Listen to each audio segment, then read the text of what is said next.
So I'm impressed to see the scale of the ghost town all around the nation. We were not able to do a footage of all the videos that we got. We simply went to social media and collected the footages from the social media handles of those who are in support of the ghost towns and those who are against the ghost towns. So we put them together for each and everyone to do a personal assessment of that ghost town. So we don't tell people what is happening, right? Some people said there is no ghost town. They showed their images. Some said there is the ghost town and they showed their images. So from what you've seen, you've said that you are impressed. What makes you more impressed? The north, the center, the littoral? What makes you more impressed?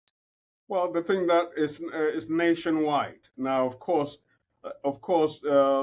regions of former Southern Cameroons are complicated. We need to make the argument there in a very engaged manner. But in West region, that was very effective. In Littoral, it was very effective. And then in Center region, where people might give you some impression that it was not successful, they will mostly be focusing where people were around. But some of the central markets, some of the markets, the main markets, they were not effective.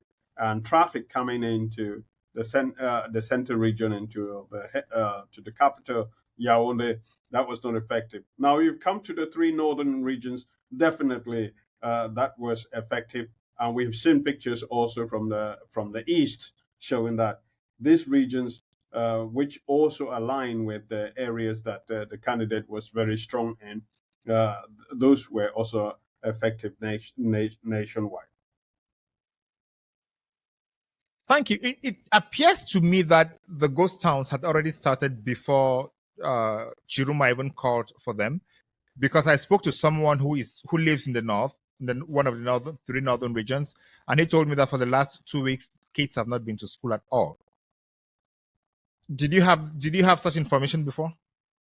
Well, let's say in the West region, the ghost towns were announced for Monday to Wednesday, but already Friday and Saturday we were seeing signs of it. People were already willing to do that.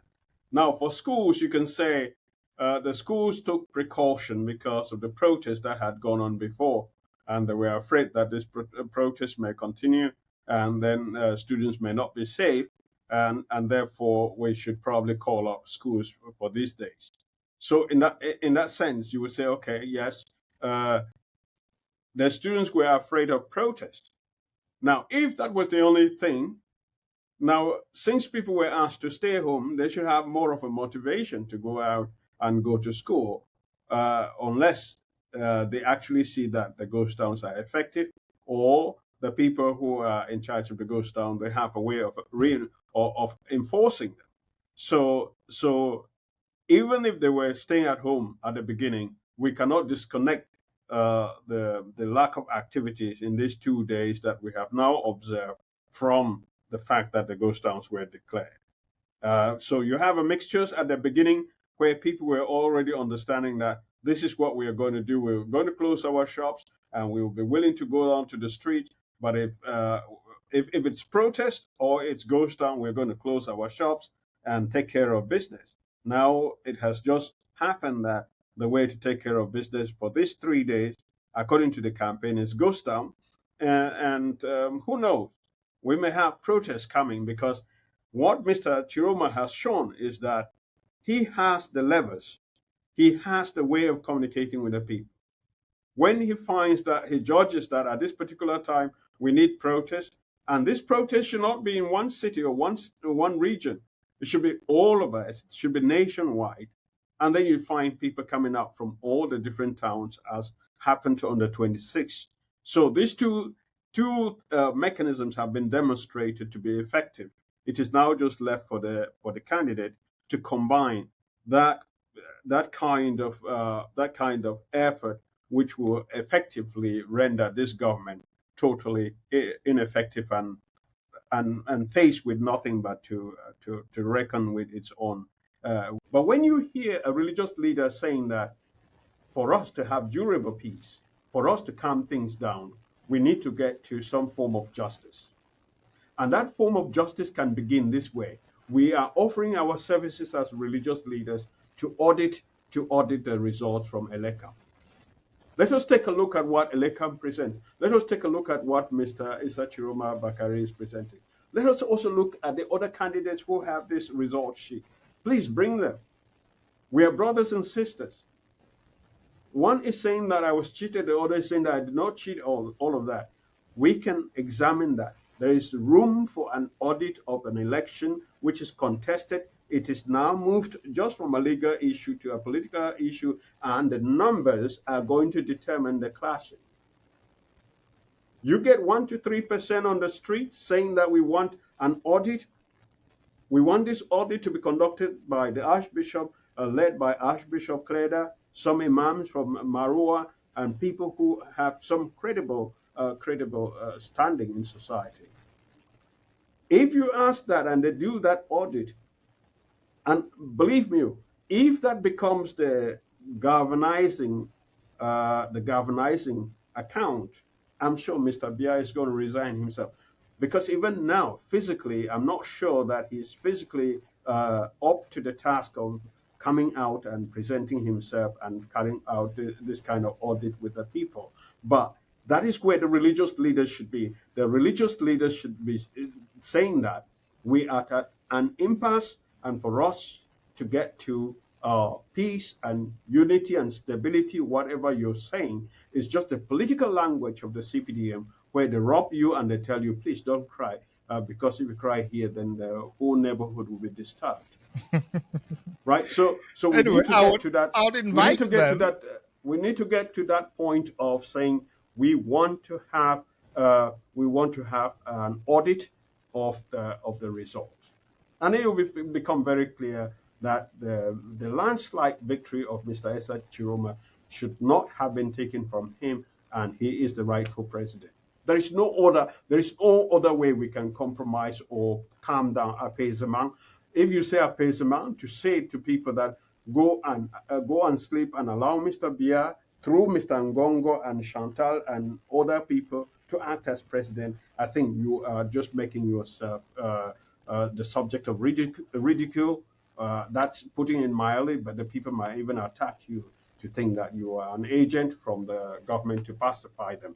If you are a preacher and that is what you preach, then you might see that there's a problem. And one of the other things that we are doing in this fight is to empower people, to tell people, if you're a Christian, your Bible is your first pastor.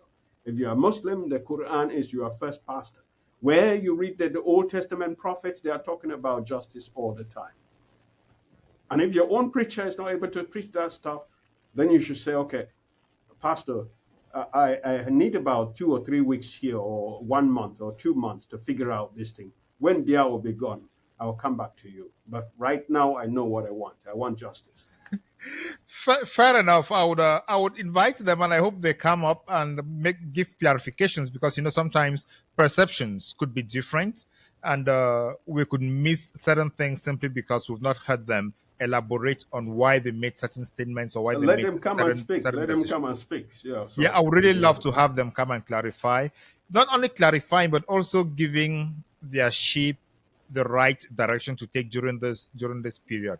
It will be really useful for us. I think Tchiroma should have more communion with the people, with the civil society, with the people, and then as much as the rule of the military should be to follow a civilian command, somebody chosen by the people.